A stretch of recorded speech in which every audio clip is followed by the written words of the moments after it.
ආයිබෝන් කියලා පිළිගන්නවා අදත් ඔයාමගේ YouTube channel එකට. ඉතින් හරි අද ගෙනත් තියෙන ඕගොල්ලන්ට ගොඩක් වටින වීඩියෝ එකක් මගේ වටින වීඩියෝ ඉස්සරහට බලන්න ඕන නම් YouTube channel එක subscribe කරලා එකතු වෙන්න කියන ගාම අද වීඩියෝ මොකක්ද කියලා මම ඔයාලට කියන්නම්. අද වීඩියෝ වලට ගෙනත් තියෙන කොරියන් විභාගයේ ඉවරයි විස්තර කියලා තමයි වීඩියෝ එක ගෑල් තියෙන්නේ. වීඩියෝට යන කලින් පොඩි දෙයක් මතක් කරනවා අනිවාර්යයෙන්ම මේ වීඩියෝ like එකක් දාලා යන්න මතක් කරන්න එපා. මොකද අද like එකෙන් තමයි මේ වීඩියෝ එක වෙන කෙනෙක්ට පෙන්නන්නේ. එහෙනම් අපි අද වීඩියෝ එකට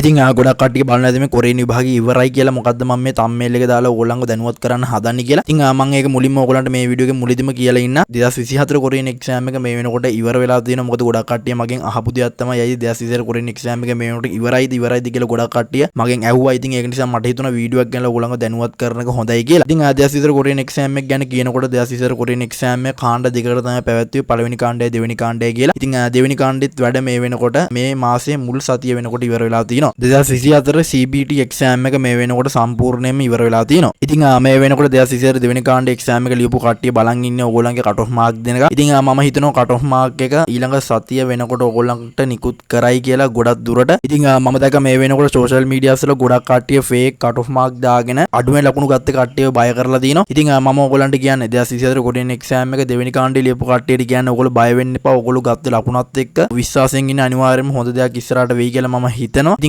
ඔය ෆේක් නිවුස් වලට රැවටෙන්න එපා. අද මේ වීඩියෝ එක කරනකොට කිසිම කට් ඔෆ් මාර්ක් එකක් SLBF එකෙන් නිකුත් කරලා නැහැ කියන්න ඕනේ. ඉතින් ඔයගොල්ලෝ බය වෙන්න එපා. ඔයගොල්ලන්ගේ ලකුණු ගැන විශ්වාසය තියාගෙන ඉස්සරහට වැඩ ටික කරගෙන යන්න. ඔයගොල්ලන්ට හොඳ දෙයක් වෙයි කියලා මම හිතනවා. මොකද මම දැක්ක Facebook එකේ කට් ඔෆ් මාර්ක් එකේ මෙන්න මේ අතර මෙන්න මේ ගාන වෙයි කියලා මම දැක්ක දාලා තිබ්බා. ඉතින් ඒවට ඔයගොල්ලෝ අහු වෙන්න එපා. ඒවා ඔයගොල්ලෝ බලලා ඔයගොල්ලන්ගේ හිත අවුල් කරගන්න එපා. වාගේ ලකුණ තමයි කට් ඔෆ් මාර්ක් වෙන්නේ කියලා හිතාගෙන විශ්වාසයෙන් ඉන්න කියලා මම මේ වීඩියෝ එකේදී ඔයගොල්ලන්ට කියනවා. ඉතින් ඉස්සරහට මම ඔයගොල්ලන්ට වීඩියෝ එකක් දාලා පැහැදිලි කිරීමක් කරන්න කට් ඔෆ් මාර්ක් එක පිළිබඳව. ඉතින් මේ වීඩියෝ බලන්න ඕන නම් අනිවාර්යයෙන්ම YouTube channel එකත් එකතු වෙලා ඉන්න ඉස්සරහට කියන ගාම්ම මම හිතනවා මේ වීඩියෝ එක මොනවාරි දෙයක් ඔයා ඉගෙන ගන්න ඇති කියලා. මේ වීඩියෝ එක මොනවාරි දෙයක් ගත්තා නම් අනිවාර්යයෙන්ම මේ වීඩියෝ like එකක් දාලා නමතක් කරන්න එපා. මොකද අද like එකෙන් තමයි මේ වීඩියෝ කමෙන්ට් එකකට පෙන්නන්නේ. මේ වගේ වීඩියෝස් ඉස්සරහට බලා ගන්න ඕන නම් YouTube channel එක subscribe කරලා YouTube channel එකත් එකතු වෙලා ඉන්න කියන ගාම්ම අදට වීඩියෝ ඉවර කරනවා. හැමෝටම බුදු සරණයි. හීනනුම් වැඩ කරන මගේ ඔක්කොටම උතුරන්න හරියන්න ඕනේ.